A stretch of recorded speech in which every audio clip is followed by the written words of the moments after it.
Hey everyone, we're here for another very special episode. We have, as you can see right beside me, Adrian from Rabona TV. It's been a couple of years, but I'm so excited to have you again on the show. Welcome to the dive. Welcome, Adrian. How you doing, my friend? I'm doing well. I'm doing well. Yes, we're finally facing off against each other in the Champions League again, which means we're allowed to speak to each other. Yes. That's the only reason. No, I'm good. I'm good. I'm happy to be back on. It's great to link up with you again. It's been too long. We spent a lot of time chatting about lawns and weather prior to this, but I guess we'll Yeah. talk about Benfica and Juventus now. Of course. Yeah, we have a passion for our lawns that we tend to keep in touch about. But yeah, we are here to talk about football. For those of you who do not know Rabona TV, I mean, this is his site right here. It's huge. He's got 304,000 subscribers. Your production quality just keeps on getting better and better. I love the content. It's always improving. You're always working to make the channel better. So if you haven't, for whatever reason, not seen Rabona TV, check it out. He just did a video here in Dortmund, and just a couple hours ago they fired their coach. So very on point. I love it. uh, any other way for people to catch you in socials? Anywhere else? I mean, on the that's internet? pretty much it. I do have a TikTok, but I upload like once a week. So if you want some super infrequent random TikTok stories, go ahead and follow me on there. You can find me at Rabona TV. But I Soon mean, to be banned platform. soon to be banned platform. So it's really good to promote that, right? Yeah, absolutely. Catch him on the YouTube at the very least. It's an absolutely great channel. I love it. It covers everything. Your wealth of knowledge never ceases to amaze me. But we're Thank- here to get a little bit more granular because Juve and Benfica are about to face off here in a couple days. And, it has been a couple years now since we've done this, so I think it's time for a recap. Benfica, how have they been doing the past little while? So I think the last time we played each other was the Roger Schmidt days, correct? When Benfica still had Yes. Roger Schmidt, I think. And that was the good times of the Roger Schmidt era, I believe. I don't know about you, but all of these seasons get mushed up in my head at this point when I don't have Yes. especially since there seems to be this pattern of playing you guys, Bayern, and Barcelona. So I get all these seasons mixed up in my head. But anyway, I think if I'm remembering correctly, that was the good times of us having Roger Schmidt. We were looking good. And since then, that second season, it just sort of all went downhill, culminating in this past fall, September or October, I believe it was, where Schmidt was actually sacked. So we no longer have him, but we do have a familiar face in Bruno Lage back at the club. He's the guy that took over in 2018-19 when we had like João Felix at Benfica, etc. And, we stormed back to win the title in the second half of the season. So he came in after going to Wolves and going to Botafogo in Brazil and not having a very inspiring record at either of those teams. It felt like sort of what are we doing here? We're just going with like a yes man kind of signing to bring him back at Benfica. And overall, things have gone in the right direction. I gotta say, there's still this bit of Benfica where you never know what you're going to get. Maybe we'll be, like yesterday, scoring 4 goals against Barcelona. I mean, we can talk about that match in a sec. Or maybe we'll be struggling against like a lower tier Portuguese side. It's kind of like this wave. But in general, positive results. We won a cup in a shootout against Sporting. So I can't have a ton of complaints. And we're starting to see some of these younger players get opportunities as well. So overall, it's been a bit of a roller coaster since we last played each other, but overall, feeling pretty good. I'm just sort of accepting that I'm not going to have a perfect Benfica that's going to be, storming to wins all the time and playing really competent football all the time. I just can't have that. So I've just accepted that. So you have come to an acceptance. I think Juve's Yes. fan base might be struggling. We've been struggling for years. We can't let go. You're second right now in the league. Yeah. Only a game back from Sporting. That's not horrible.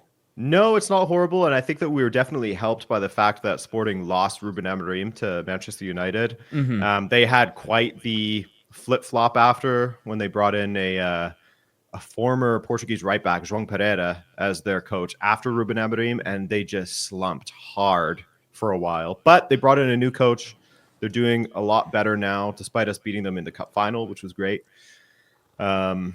So yeah, we were able to make up some ground on them when they lost Amorim, but we're still, 3 points back. It's still an incredible title race. So I'm happy overall with like I was saying, overall happy with what's going on with Bruno Lage.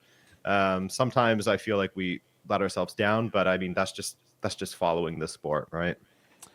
Yeah, so many ups and downs in that theme of the coach. I mean that's very much a theme for Juve as well. It's a theme for a lot of teams this year. The past couple years, the carousel has really been moving. Now we, as a lot of people know, we've picked up Thiago Drotta. Yeah, he's getting all sorts of nicknames now, right? We are the best team that can't win a game at the moment. Yeah. You're, I mean, from the outside looking in, your form is so bizarre because you're not really losing games, but you're not winning them either. So we've only lost the one Champions League game to Stuttgart. Yep. Of all teams. I mean, Champions League, there's one-off games that, you know, things happen. We ostensibly should have beat or tied Stuttgart. Yeah. But here we are. We're in fifth. And you'll notice a theme here that if we just got the win, on the weekend, top four. As you know, top four, in these leagues where you get 4 Champions League spots, that's the money. Yeah. We spent 163 million plus because it's January and we're looking to spend more money. This magical money that's coming out of, Mr. Elkin's pockets where we don't know where it's coming from because he just dumped 100 million on Lewis Hamilton. This guy's just making money up somehow. I don't know. But we're going to apparently buy 2 more defenders. We just picked up Kolomuani, but didn't because PSG can't figure out their loan situation. Yeah. It's just like we're at this cusp of if we just win a game, we're okay. We're in top 4. That's sort of our goal right now in a semi-rebuild, new coach. But then even again yesterday, and we'll look at both teams here in the Champions League standings, that if we just won yesterday, we'd be up here in the top 4. Instead, we scroll down, and here we are, 14th. And not really far back, just 2 points back, there is Benfica. So we're talking about 14th versus 18th. This is very much what Juve did yesterday against Club Brugge, which, in that same tier, but we're just not going to score. So when you look at the matches, since you're always drawing, you're sort of playing on that knife's edge, right? It could fall towards a win or a loss. Do you think that most of these draws are leaning towards they should have been wins, or you're getting lucky and it could have been losses, or a mix of everything? There's parts of the game where it's just like, how did they not score that goal? And that happened yesterday. It happens against every single team against Milan, which was finally a huge win just last Saturday. 2-0. And it's like, where did they... A lot of the story is Milan is also just in disarray right now. So, you take your wins when you can get it. But absolutely, Milan should have had a goal in that game, at least one. You play a 20th place team like Venezia, who's only known because of their sexy jerseys. Nobody else knows what they do. I have one. See, there you go. You have lots of jerseys, though. You're sponsored by Singalo as well, right? You get all sorts of cool jerseys, but that's the point. Like, why is it that we can't demolish these 20th place teams? Yeah, we're putting shots, and I can get into stats. I can get into the XG. I can go on, and we love to go on about Dusan Vlahovic, the 85 million striker that has only 3 goals from open play. Whoa. They're all penalties, and none of them he earned. We're not going to do that because people that listen to the dive have heard enough of it. And that's sort of the point: is we have the individual skill. If you look at our lineup and the amount of money spent, there is no reason why we shouldn't be doing better. But we are getting into this classic trap of buying these big names, but they don't have the mentality. They don't have that grinta. And I mean, Portuguese football is very similar, right? Like you guys are allowed to be flashy, but you have to work at the same time. You have to have that blue collar work rate, and that's why I love the Portuguese teams, is because they will get down and gritty, get their hands dirty, and we're just not doing that. We lack that identity. We have no leadership. We've had 6 different captains throughout the season. Plus, we're appointing vice captains. Nobody knows who's in charge. Yeah. It's just mentally, we're just not there. Yeah. Yeah, it's like I was saying, it's really weird watching from the outside looking in, because it feels like you're so close to, and I mean, I haven't watched every match, but it feels like based on results, you're so close to being this like really good side. And I guess it is, first season, we can give Thiago Drata some grace. But yeah, I mean, I feel like I was saying with Benfica, if you look at our recent results, we had like the loss to Sporting in the league, but then we beat them in the cup. We had a loss to Braga in the league. It was two league losses in a row against Sporting and Braga. And then we beat Braga in the semifinals of the cup, and then Sporting in the final of the cup. So it's like, I don't know what's going to happen. Like we played against Barcelona. We end up losing 5-4 at home. We also have had some absolute stinkers in the Champions League, like against Bologna, 0-0. Against AS Monaco, we ended up beating them, which was a surprise for me. We lost to Bayern. That's to be expected. So you don't know what Benfica you're going to get up against Juventus. It could be a really, really good one that I thought actually played really well against Barcelona yesterday, just to give some of your viewers an idea. I thought that Benfica was one of the teams that actually exploited Barcelona's high line really well. Like, it looked like Bruno Lage prepared for this game incredibly well. We scored after 1 minute and 50 seconds, and it wasn't even like a lucky goal. It was Evangelos Pavlidis finishing off a great move that went down the left flank. Alvaro Carreras, our left back, is playing incredibly well, which is really great to see. So we finally have someone that can kind of fill in that Grimaldo mold. He's great at attacking, and he did really well to sort of lock down Lamine Yamal, which is a huge thing to say also. So we're looking good there. But then if anyone missed this match, the second goal that Benfica got was, have you ever seen that video from I think it was the 2002 Olympics speed skating, where there's like a race to the finish, and around the last turn, the top 4 guys all crash. Yeah. And then the guy in 5th just goes through and gets the gold medal. Yeah. That was essentially our second goal. It was Szczesny flying out of the goal, absolutely clatters Balde. And then Pavlidis is just there to take the ball with no one around him and just finish into an empty net. So I will say that as much as we played well, we were also fortunate, but we were also incredibly sloppy. Like, set pieces, conceding from corner kicks and free kicks and crosses in general is still an issue with us. Our defending from those sort of situations is still bad. So there was also a bit of refereeing that I thought was a bit Lamine Yamal gets touched on the shoulder, he goes down as a penalty. But then us at the end of the game, blatant shove in the back of our player who goes clattering into Szczesny. No call. Rafinha goes up the pitch, scores. They let the goal stand. I don't know. So it's ultimately, just like our entire season, this huge mix of we played well. We had some really shit moments. We also were a little bit fortunate, but we also tactically locked him down in some ways too. So it's like, I don't know.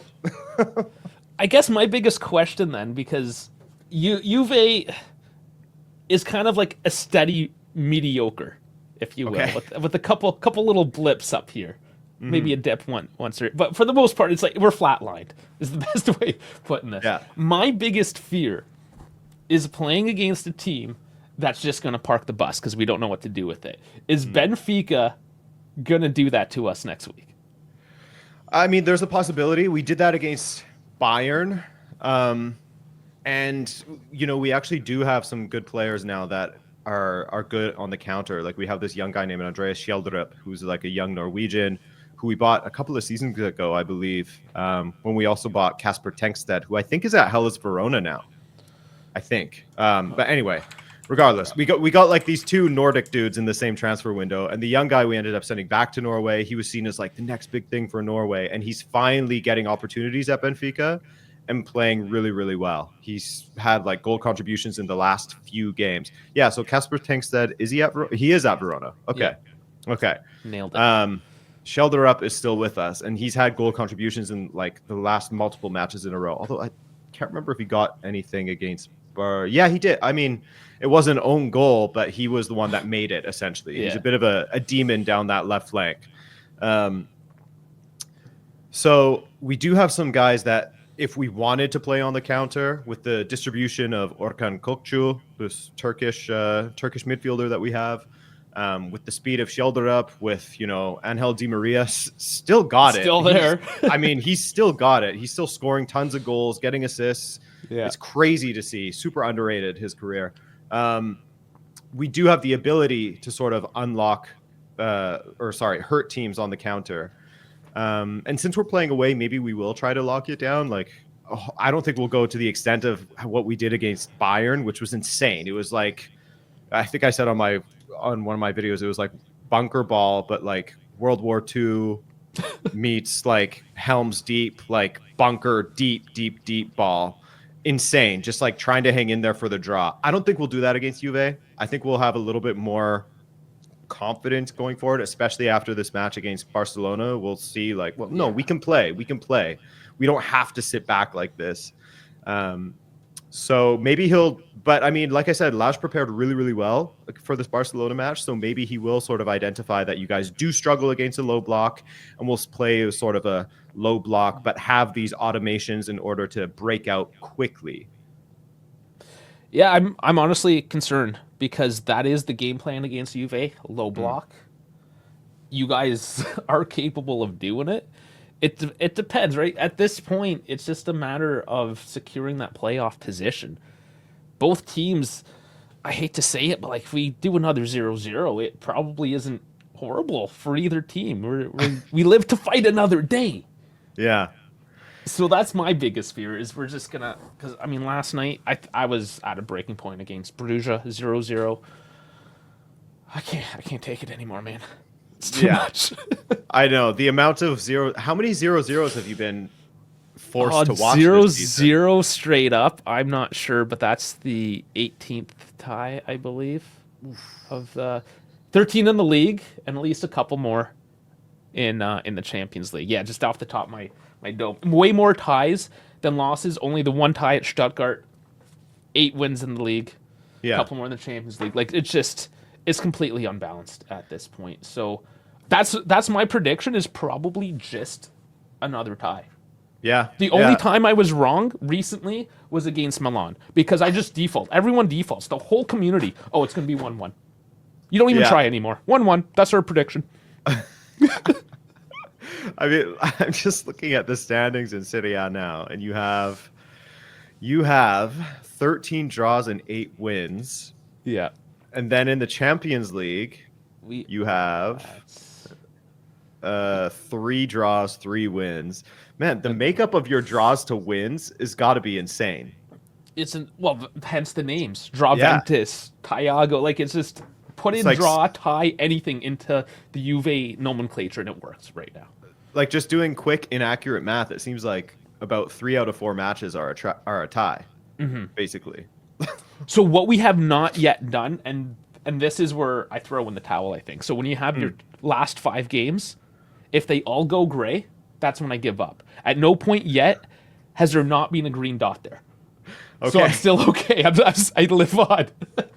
Yeah, you're living for the green dot, basically. Yeah. It's keeping you in it. Yeah, so if I see a green dot, that's it. So honestly, in terms of my prediction, I can't really...